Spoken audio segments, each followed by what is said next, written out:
Kerja selama 2 tahun, merasa udah punya modal, udahlah saya pulang untuk kuliah.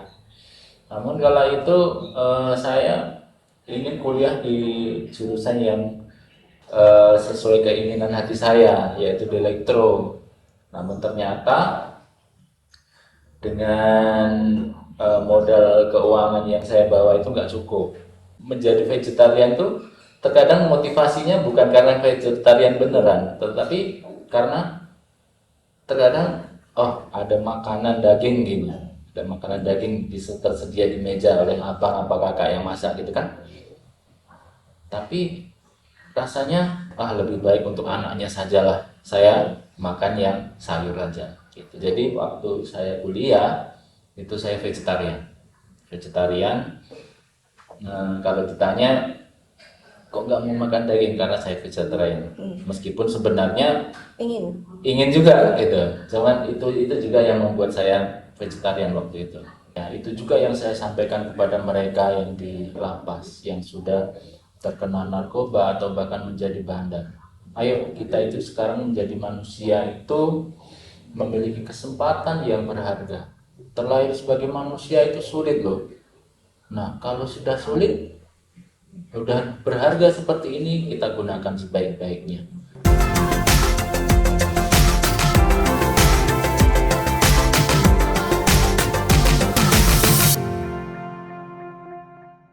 Nama saya Adi Budaya, nama budaya semuanya. Welcome back to podcast Youth Kasian. Nah, hari ini kita kedatangan tamu yang masih berhubungan erat dengan salah satu narasumber kita yang sebelumnya. Kalau kemarin kita mengundang istrinya, nah sekarang kita mengundang suaminya untuk hadir di sini. Siapakah beliau? Beliau ini adalah seorang penyuluh, sekaligus sebagai guru agama Buddha. Langsung aja kita sambut beliau. Nama budaya Pak Puji. Nama budaya Vanessa. Oke Pak Puji, pertama kita perkenalkan diri dulu. Bapak boleh perkenalkan diri ke pemirsa yang ada di rumah? Silakan. Ya, nama budaya, nama saya Upasaka Pandita Pujiatno Pujaya Dharma, adalah seorang penyuluh agama Buddha di Kementerian Agama Kota Binjai. Nah, asal saya dari Kota Boyolali, yaitu kabupaten yang sama dengan salah satu penggerak agama Buddha, yaitu Eyang Bante Jinadamo Mahatera. Oke, jadi Bapak Puji ini mengenal agama Buddha itu dari kecil ya Pak? Ya, betul. Kalau beruntung bagi saya karena saya tinggal di Boyolali itu dekat dengan PGA Agama Buddha dan STAB Semaratungga, jadi mengenal agama Buddha itu sejak dari kecil. Jadi untuk rutinitas ibadah di wihara, ada juga puja bakti dari rumah ke rumah, itu membuat saya jauh lebih mengenal agama Buddha itu dari tingkat masih kecil. Boleh diceritain tentang masa kecilnya Pak Puji? Masa kecil, Atau kita dari masa sekolah dulu lah ya, dari ya, SD. masa kecil saya sekolah di SD negeri, tidak jauh dari rumah, yang memang ada guru agama Buddhanya. Kemudian di SMP juga tidak kalah jauh dari rumah, itu juga masih ada guru agama Buddhanya. Namun setelah SMA, karena SMA-nya agak lumayan jauh ya, itu di sana yang tidak ada guru agama Buddhanya. Di mana itu? Itu di SMK BK 1 Boyolali. Itu tidak ada guru agama Buddhanya. Jadi selama 3 tahun itu setiap kali pelajaran agama, ya karena nggak ada guru agama Buddhanya, jadi dibebaskan mau di luar, mau main, mau baca apa buku di perpustakaan, nah itu diperbolehkan. Jadi kadang juga berada di kelas mendengarkan dari guru agama lain. Dan orang tua waktu SMA juga sudah meninggal. Bapak meninggal pada waktu saya masih SMA. Jadi setelah itu Bapak langsung masuk ke kuliah atau gimana setelah tamat SMA? Jadi setelah ayah meninggal, tentu ekonomi agak menurun ya. Jadi setelah selesai dari tingkat SMA itu melihat ibu bekerja mencari uang sendiri, tentu tidak tega kalau saya ingin kuliah ya dengan keuangan yang agak sangat minim. Maka saya memutuskan setelah saya selesai SMA, saya mau kerja dulu untuk modal cari kuliah. Maka saya kerja di Malaysia yang waktu itu menjadi tenaga yang paling kecil karena lulusan SMA aja selama 2 tahun, merasa udah punya modal, udahlah saya pulang untuk kuliah. Namun kala itu saya ingin kuliah di jurusan yang sesuai keinginan hati saya, yaitu di elektro. Namun ternyata dengan modal keuangan yang saya bawa itu nggak cukup. Maka saya berpikir lagi, udahlah kuliah yang dekat aja, kuliah di Sekolah Tinggi Ilmu Agama Budaya yang tidak jauh dari rumah, tinggal jalan kaki, ini hemat nih, gitu. Kuliah di situ aja dan juga bisa sambilan kerja kalau dekat, ya dekat, bisa sambilan kerja, cari pekerjaan apa saja yang bisa menghasilkan cuan lah gitu istilahnya. Tadi kan Bapak bilang tamat SMA itu sempat bekerja di Malaysia. Iya. Ada kenalan atau gimana Pak? Kan Bapak ini baru tamat SMA nih, tiba-tiba udah sendirian aja nih ke luar negeri, ke Malaysia, negeri orang pula itu kan? Iya, itu lihat selebaran aja waktu itu. Kalau waktu itu ada selebaran ya, selebaran Oh, yang berarti bukan dari kenalan ya? bukan, nggak ada kenalan sama sekali. Jadi ada selebaran, eh, pergi ke Malaysia ditanggung biayanya, kemudian gajinya lumayan besar. Nah, saya ikut saja.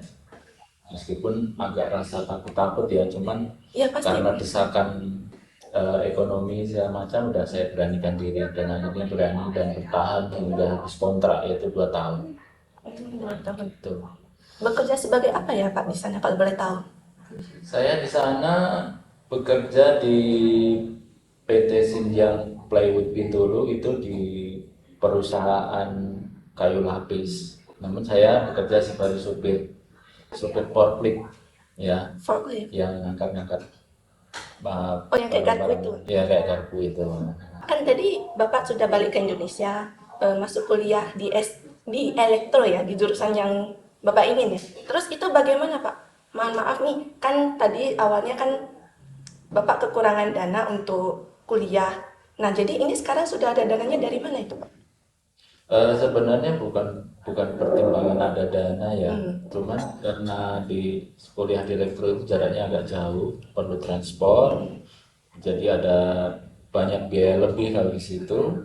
Maka saya memutuskan kuliah di STAB itu karena jarak dekat, tidak perlu biaya, dan yang jelas biaya kuliah di situ jauh lebih murah. Itu yang memutuskan saya untuk kuliah di STAB Semangatungga. Gitu. Dan di situ memang karena kuliahnya pun kadang sore, maka di situ saya sempat untuk bekerja menjadi tukang las. Kadang kalau ada borongan pekerjaan pembangunan rumah saya ikut. Kadang bahkan ada proyek pembangunan jalan pun, yang apapun yang menjadi duit saya ikut kerja. Bahkan di Semangatungga itu bisa juga pas waktu libur saya sempatkan untuk melamar kerja di pabrik di Jakarta, bekerja di pabrik. Jadi benar-benar menggunakan waktu sebaik-baiknya untuk bisa kuliah lah. Dan pada semester 2 orang tua ibu pun meninggal, jadi harus semakin lebih berusaha untuk mencari uang untuk bisa kuliah. Nah, maka banyak sekali kesibukan yang saya ambil, termasuk kadang jualan pulsa agar bisa kuliah. Dan terkadang ada yang membuat motivasi saya untuk melaksanakan Uposatha, ya karena tinggalkan bersama kakak, bersama abang, yang notabene juga bukan dari keluarga yang berada. Jadi terkadang karena agama Buddha kan ada vegetarian itu yang ajaran vegetarian ya. Kadang saya menjadi vegetarian tuh terkadang motivasinya bukan karena vegetarian beneran, tetapi karena terkadang ada makanan daging gini, ada makanan daging bisa tersedia di meja oleh abang apa kakak yang masak gitu kan. Tapi rasanya lebih baik untuk anaknya sajalah, saya makan yang sayur aja gitu. Jadi waktu saya kuliah itu saya vegetarian. Kalau ditanya kok nggak mau makan daging, karena saya vegetarian.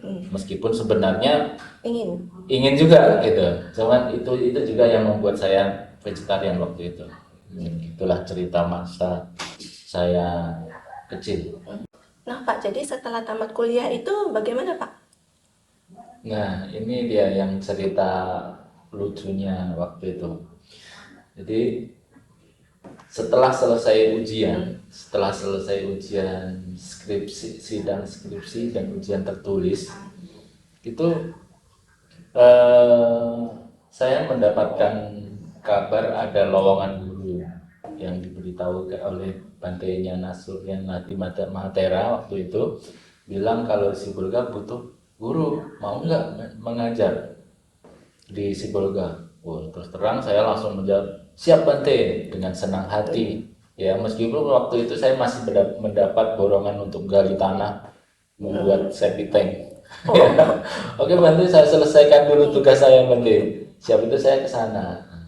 Ya tapi kamu harus cepat berangkat karena ini mau ngantar patah. Waktu itu di Pekanbaru itu mau diadakan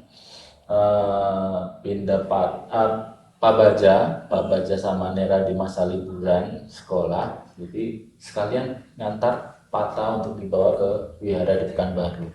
Baik Bante gitu. Jadi saya selesaikan borongan untuk menggali tanah itu dulu, bilang sama abang dan keluarga bahwa saya mau kerja di Sibolga, dan dikasih uang saku yang dari abang. Bekerjalah dengan sungguh-sungguh di sana. Dan saya kemudian berangkatlah ke Pekanbaru, naik pesawat turun di Pekanbaru, baru siap dari sana. Sorenya saya langsung naik bus ke Sibolga. Nah itulah awal mulanya di tahun 2008 saya mulai menginjakkan kaki ke Sumatera Utara, merantau di Sumatera Utara. Oke. Gitu. Jadi bagaimana nih kegiatan Bapak di Sibolga? Di Sibolga sudah sangat enak ya jadinya, karena waktu di Jawa kan udah di rumah atau di Jawa itu kan hidup yang biasanya udah hidup susah, maka di Sibolga yang katanya berat, banyak guru yang nggak kerasan, nggak betah, ya saya sudah biasa. Karena memang di Sibolga itu ngajar dari jam 7 pagi itu bisa sampai jam 6 kurang 15. Jadi jam ngajarnya itu di sana itu setiap harinya panjang. Cuman karena saya udah bekerja di Malaysia dari pagi jam 7 sampai jam 9 pun tahan setiap hari tanpa libur, ya sebulan kadang libur cuma sekali. Apalagi kalau di Sibolga cuma dari jam 7 sampai jam 6, ya biasa aja. Itu pun saya masih bisa untuk ngeles. Biasa aja ya. Pulang ngajar jam 6 itu, jam 6 kurang 15, jam 6 saya saya ngeles anak sekolah di sana waktu itu sampai jam 8.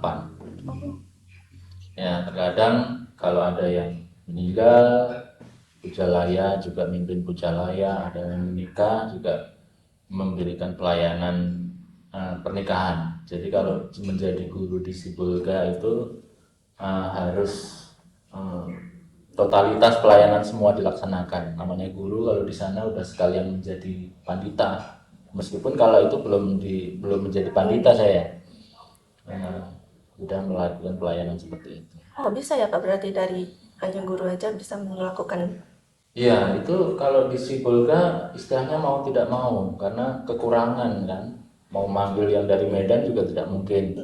Maka kalau di sana menjadi guru agama Buddha ya sekaligus ngisi ceramah di anak-anak, muda-mudi, bahkan ngisi ceramah ke orang tua. Namanya kalau sudah menjadi guru agama Buddha itu harus serba bisa. Itu harapannya kalau di tempat-tempat yang terbatas tokoh agamanya.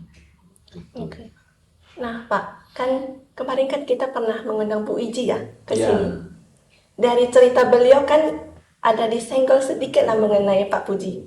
Boleh diceritain lagi nggak Pak itu gimana bertemu Bu Ijinya? Mungkin ini POV dari Pak Puji. Kemarin kan POV-nya dari Bu Iji. Iya, oke. Saya mengenal istri saya tercinta itu di tahun 2009 di acara Forum Komunikasi Guru Agama Buddha se-Sumatera Utara yang diadakan di Deli Tua waktu itu. Jadi para guru itu, guru agama Buddha diundang untuk menyusun perangkat pembelajaran. Nah, kala itu saya diutus dari Sibolga untuk berangkat. Nah, disitulah awal mulanya saya jumpa dengan Ibu Wiji pada pandangan pertama. Oh, Ya, makanya itulah dari situ mengenal Bu Wiji, ya. Tidak lama dari 2009, kemudian saya menikah di tahun 2011. Nah, di 2011 menikah, mendapatkan untung lagi nih, kebetulan saya melamar CPNS atau pegawai negeri dan ternyata lolos. Nah, jadi waktu itu menikah sekaligus syukuran karena diterima sebagai pegawai di tahun 2011. nah Pak Puji, kan kemarin ceritanya dari Bu Iji kan dia di Medan ya Pak. Sedangkan Bapak di Sibolga. Jadi itu bagaimana Pak bisa ketemuan? Kan sudah menikah di tahun 2011 nih. Jadi begitu menikah di tahun 2011 itu kan waktu itu memang saya masih di Sibolga, tetapi sudah ikatan dinas di Tarutung. Jadi waktu itu saya minta izin sama pihak pegawai dari Tarutung untuk menyelesaikan ngajar dulu sampai setahun ajaran baru di Sibolga. Jadi PP ke Sibolga, tetapi juga PP ke Medan untuk kalau pas Sabtu dan Minggu ke Medan. Wah, gimana itu Pak, kan jauh. Jadi agak lumayan jauh sih memang. Itu sangat jauh Pak. Ya, 10 jam lebih dari Tarutung sampai ke Medan itu waktu itu karena jalanan masih jelek. Nah, seiring berjalannya waktu kita sudah menikah, kok belum ada tanda-tanda hamil nih waktu itu kan gitu kan. Jadi kita periksa ke dokter, dibilang bahwa istri nggak boleh terlalu capek, ya tidak terlalu capek. Jadi saya memutuskan meskipun saya di Tarutung, saya setiap hari setiap minggunya itu saya wajib untuk pulang untuk meringankan tugas dari Bu Wiji yang waktu itu ngajar di Kuala Simpang Aceh. Ya, saya bilang sama istri, kamu jangan terlalu capek, udah yang pekerjaan yang berat coba dikurangi biar saya bantu handle. Meskipun waktu itu ya sebenarnya sudah pulang dari Tarutung, kemudian hari Minggunya saya harus ke Aceh, ngajar di Aceh, dan terkadang untuk ngejar balik ke Tarutung itu berangkat dari Medan itu jam 10, langsung sampai sana jam 7 pagi, itu nggak sempat mandi terkadang, cuma mencuci muka untuk sekedar untuk langsung bisa berangkat ke kantor. Itu Bapak tidurnya gimana Pak? Ya, jadi tidurnya di mobil.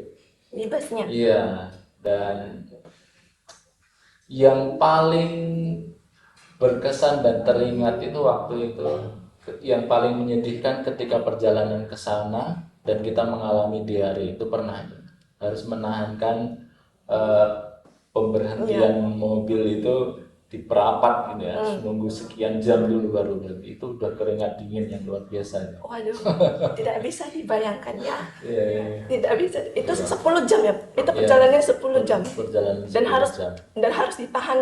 Iya. Wow. Dan itu harus karena keinginan agar cepat punya anak ya. Jadi setiap Senin saya ngapel di sana, harus berpikir lagi nih, istri juga masih ngajar di Brayan, masih ngajar di Pakam, masih ngajar di Medan, masih ngajar di Kuala Simpang, 5 sekolah waktu itu. Jadi saya pun harus berpikir juga gimana biar istri nggak terlalu capek gitu kan, sesuai dengan pesan dokter.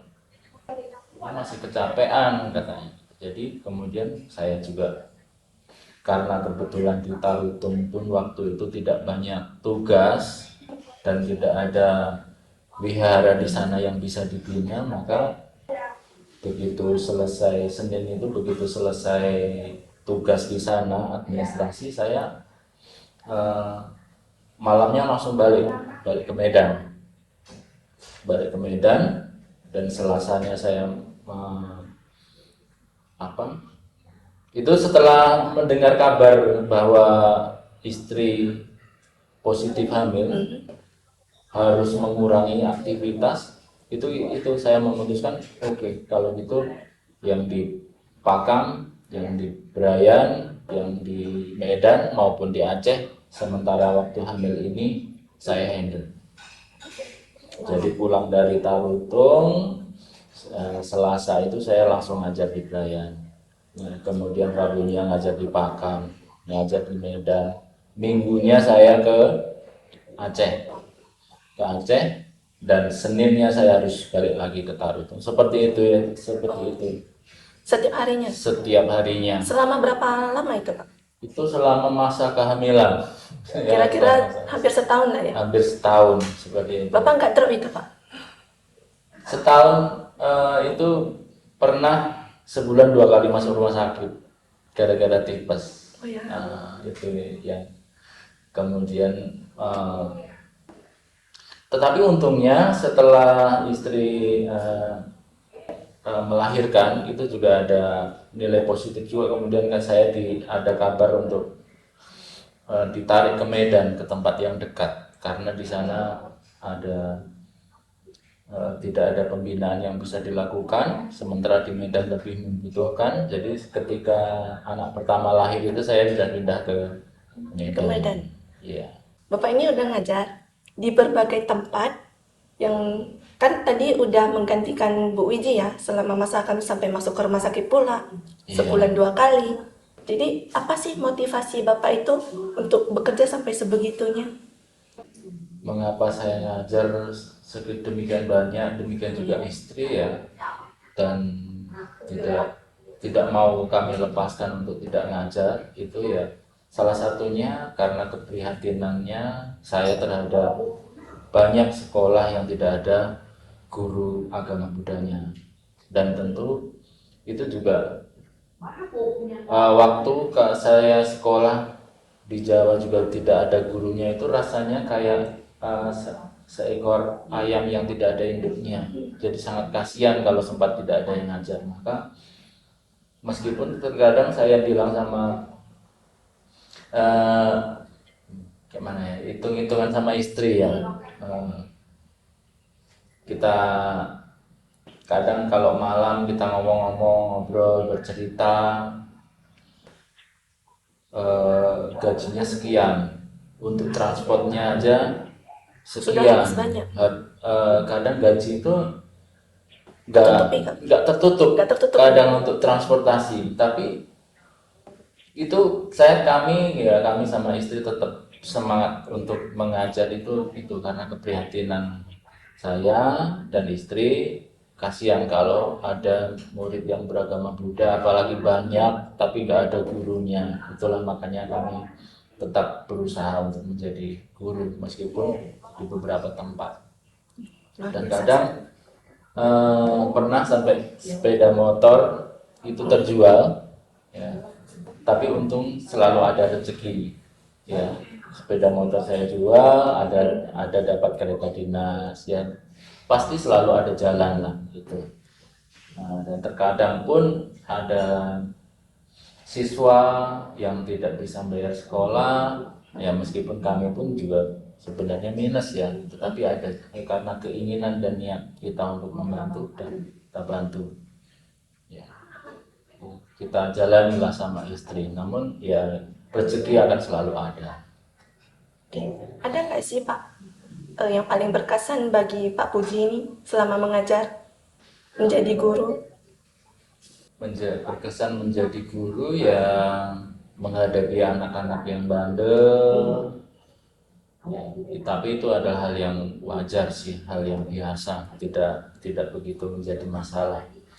Yang kesan yang terbaiknya itu ketika mereka sudah lulus, ya jumpa di beberapa tempat karena ngajarnya di beberapa tempat dan mereka ingat saya, itu sangat yang luar biasa, itu sangat berkesan bagi saya. Gimana cerita Bapak bisa stay di Binjai? Tadi kan masih di Medan nih. Ya. Nah, sekarang kan Bapak sudah stay di Binjai itu. Gimana ceritanya Pak? Jadi di tahun 2013 itu ada peraturan bahwa seorang penyuluh itu tidak boleh berkantor di kantor wilayah Kementerian Agama tingkat provinsi. Jadi harus pindah ke kota. Maka waktu itu sama Pak Pembimas, waktu itu Pak Ketut, diberikan pilihan untuk memilih kabupaten mana yang akan kamu pilih untuk menjadi penyuluh, karena kalau penyuluh nggak boleh diambil. Jadi ada ditawari di Serge, Binjai ataupun Tanjung Balai, silahkan. Ya, jatuhlah pilihan saya ke Binjai karena masih itulah yang paling dekat dari rumah saya di Deli Tua waktu itu. Nah, jadi meskipun sebenarnya juga masih terlampau jauh juga, karena rute perjalanan saya ke Binjai itu adalah dari Deli Tua itu ngantar istri dulu ngajar di Brayan, baru selesai dari Brayan saya ke Binjai. Itu kurang lebih kalau dihitung ada 30 kilo perjalanan. Oke, jadi yang Kuala Simpang dan Pakam itu udah nggak ada lagi ya Pak? Ya, jadi semakin ke sini semakin berkurang. Ya, jadi kala itu di Kuala Simpang sudah ada Ibu Rita Cangcaiki yang udah lulus sarjana. Jadi beliau sudah bisa ngajar. Makanya tugas saya udah agak ringan. Oh, dia yang menggantikan Bapak. Menggantikan. Kemudian seiring berjalannya waktu juga ada lulusan-lulusan sekolah Bodhi Dharma yang sudah lulus kuliah, mereka mau menggantikan untuk mengajar di Pakam. Demikian juga di Mentari Bangsa, demikian juga di sekolah SD Pasundan. Jadi istri saya udah kurangi aja jam mengajarnya, cukup fokus di satu tempat.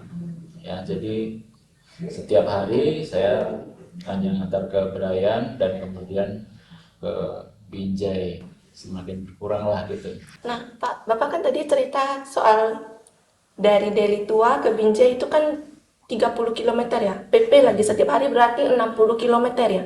Iya. Jadi setiap hari Bapak kayak gitu apa nggak capek Pak? Saya dengarnya aja capek Pak. Iya, sempat waktu itu sakit juga karena memang dengan rute seperti itu dari Tua, Brayan, Binjai, dan di Binjai pun kan nggak cuma diam karena penyuluh itu kan harus keliling ya. Waktu itu memiliki tugas untuk mendata rumah ibadah, jadi di Binjai pun nggak diam, keliling ke sana, keliling ke sana, keliling ke sana, nggak ada.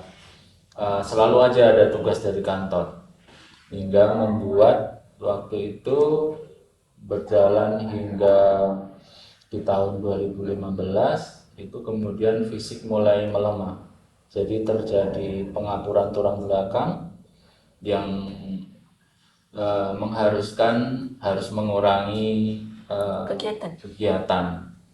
Ya, jadi dirawat, udah masuk rumah sakit, keluar, masuk lagi rumah sakit, seperti itu aja. Karena dengan rute yang terlalu jauh itu membuat fisik lama-lama juga drop. Maka kemudian di tahun 2015 itu saya memutuskan untuk pindah ke Binjai.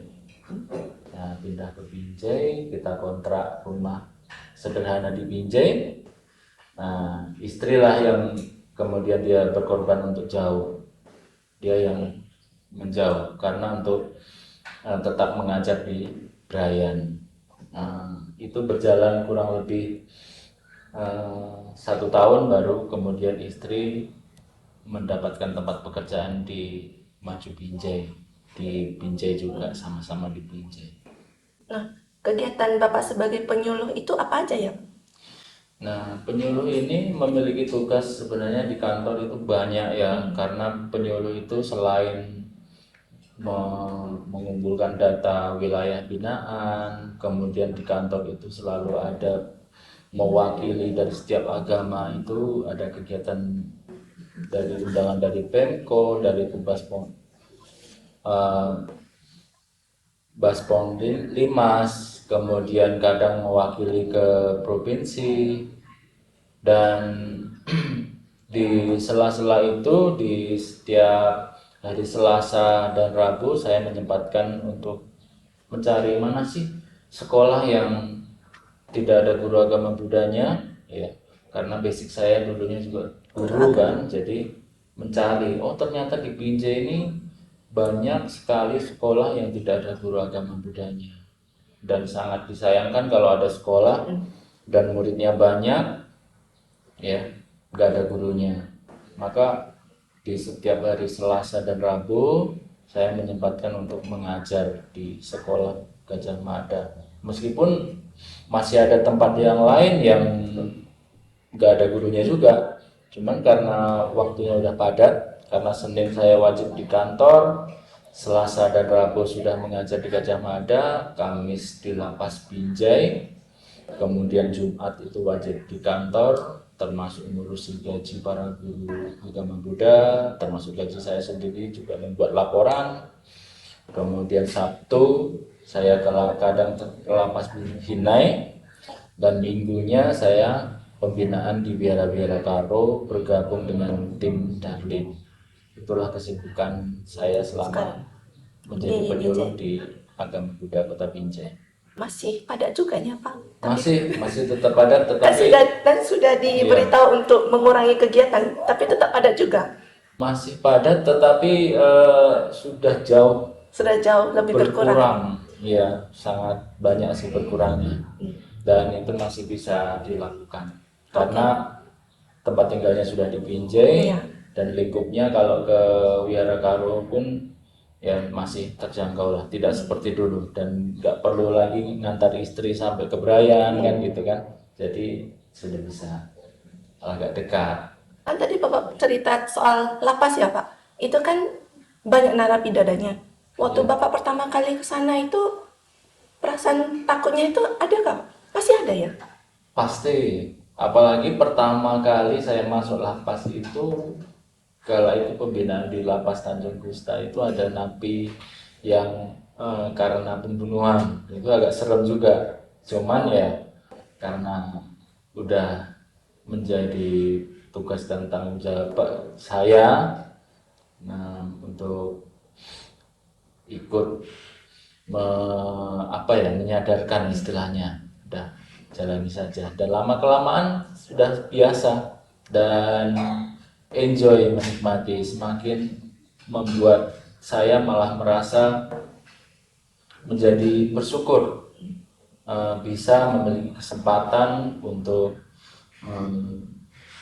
menjadi tempat sharing mereka, kemudian mengajarkan mereka mengenal ajaran Buddha. Banyak loh yang di lapas itu mereka hanya KTP aja beragama Buddha, tetapi mereka sama sekali tidak memahami esensi ajaran Buddha. Maka di sana saya memberikan penyuluhan di lapas, memberikan penyuluhan kepada siapapun dengan cara-cara yang sederhana saja, tidak dengan Dharma dengan bahasa Pali, Sanskerta yang tinggi-tinggi, yang sederhana saja. Karena kita bisa datang, kita jumpa mereka, itu mereka sudah senang. Dan terbukti berhasil, karena di lapas pun jumlahnya sekarang sudah semakin menurun. Bisa dibilang tidak sampai 50%. Dulu ada 60 orang di lapas, sekarang tinggal 20 yang ditahan. Yang dihinai dulu pernah sampai ada 40-50 orang, sekarang malah bahkan tinggal 6 orang. Itu pun separuhnya bukan dari agama Buddha. Ada yang paling berkesan nggak Pak selama sharing Dharma di lapas ini? Berkesannya saya itu berbahagia ketika mendengar kabar yang sudah bebas, ya, mengundang saya untuk datang ke rumah, menceritakan bahwa dia sudah tidak narkoba lagi, bahkan dia bisa memiliki usaha yang baru, ya, ngobrol-ngobrol di luar. Itu sangat berkesan sekali ketika melihat, oh, yang dulunya di lapas, di penjara karena narkoba, bahkan bisa menjadi bandar, ternyata sudah tidak lagi kembali ke jalan yang benar. Itu sangat berkesan sekali bagi saya sebagai seorang penyuluh atau pandita. Yang dirasakan itu apa Pak? Bahagia gitu ya rasanya, bahagia, senang, tidak terkatakan lah kadang melihat dipanggil Romo Puji bisa datang ke rumah gitu kan, ngopi bareng gitu kan, bercerita, dia Masih berhubungan berarti ya? berhubungan baik. Kemudian mereka bisa mengajak juga teman-teman yang lain untuk tidak narkoba. Ini sangat luar biasa. Bapak sudah sering sharing Dharma ke lapas ya terhadap narapidana. Jadi apa sih yang paling favorit yang Bapak pernah sharingkan ke narapidana ini sehingga narapidana ini kan sudah bertobat ya? Dari yang bandar narkoba bisa bertobat. Ya, sebenarnya ini juga kiat-kiat atau pesan-pesan bagi seluruh umat Buddha agar giat atau mau memberikan pelayanan penyuluhan kepada baik di wihara maupun di lapas juga sih. Jadi dalam pembinaan itu kita tidak harus nunggu kita itu mahir atau kita pandai. Yang intinya kita mau berusaha untuk menyampaikan kepada mereka dengan cara-cara sederhana saja, atau ajaran Buddha yang sederhana saja. Tidak usah pakai yang melulu kita harus pandai bahasa Pali, bahasa Sanskerta, tetapi dengan pemahaman kita yang sederhana pun, ya, misalnya kita bersyukur kita terlahir sebagai manusia seperti yang disampaikan Buddha. Kemudian kita sudah menyadari mulianya kita menjadi manusia dengan memiliki berbagai kesempatan untuk melakukan perbuatan baik. Mari jangan disia-siakan. Ya, itu juga yang saya sampaikan kepada mereka yang di lapas, yang sudah terkena narkoba atau bahkan menjadi bandar. Ayo kita itu sekarang menjadi manusia itu memiliki kesempatan yang berharga. Terlahir sebagai manusia itu sulit loh. Nah, kalau sudah sulit, sudah berharga seperti ini, kita gunakan sebaik-baiknya. Jangan dikotori dengan perbuatan buruk, narkoba, pencurian, dan lain sebagainya. Hiduplah sesuai dharma. Itu saja yang sering saya sampaikan kepada mereka, dan bukan hanya di lapas tapi di wihara, kepada orang yang saya jumpai. Dan itu juga yang menjadi semangat dan motivasi saya untuk bisa sharing dharma, meskipun saya sadar bahwa di luar sebenarnya masih banyak orang yang lebih pandai, tetapi sayangnya mereka tidak mau berbagi. Itu kekurangannya ya. Jadi meskipun kita tahu sedikit, kita berbagi kepada orang lain, lama-lama akan menjadi banyak. Itu, Vanessa. Oke, terima kasih Pak Puji sudah mau datang ke podcast hari ini. Siap, terima kasih Vanessa. Oke, sebelum kita tutup podcast hari ini, dari perbincangan kita terhadap Pak Puji, dari perjalanan yang panjang sekali, bisa kita simpulkan ya, hal yang sederhana aja itu bisa sangat bermanfaat. Kita tidak perlu sangat menjadi orang yang sangat pintar. hal yang kita tahu sedikit saja, jika kita berbagi ke orang lain itu bisa sangat bermanfaat bagi orang lain itu. Baik, kita tutup. Jangan lupa like, subscribe, dan share video ini ya guys. Sampai jumpa di podcast selanjutnya. Namo Sang Hyang Adi Budaya, Namo Buddhaya. Namo Buddhaya.